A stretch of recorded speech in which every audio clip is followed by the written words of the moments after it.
بسم اللہ الرحمن الرحیم۔ اور اگر ایمان والوں کے دو گروہ آپس میں لڑ پڑیں تو ان دونوں کے درمیان صلح کرا دو، ان کا نام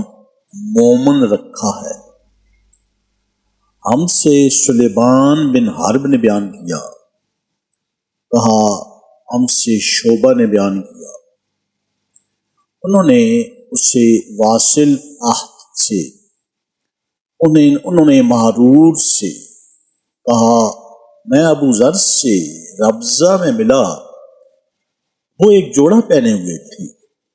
اور ان کا غلام بھی جوڑا پہنے ہوئے تھا۔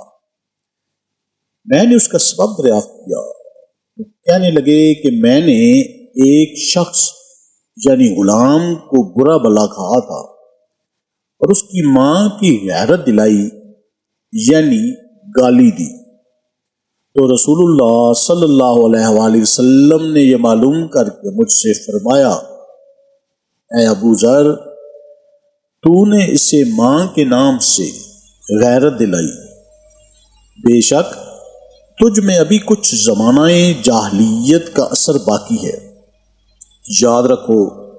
ماتحت لوگ تمہارے بھائی ہیں، اللہ نے اپنی کسی مصلحت کی بنا پر انہیں تمہارے قبضے میں دے رکھا ہے، تو جس کے ماتحت اس کا کوئی بھائی ہو تو اس کو بھی وہی کھلائے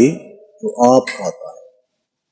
اور وہی کپڑا اسے پہنائے جو آپ پہنتا ہے، اور ان کو اتنے کام کی تکلیف نہ دو کہ ان کے لیے مشکل ہو جائے، اور اگر کوئی سخت کام ڈالو تو تم خود بھی ان کی مدد کرو۔ اللہ تعالی ہمیں احادیث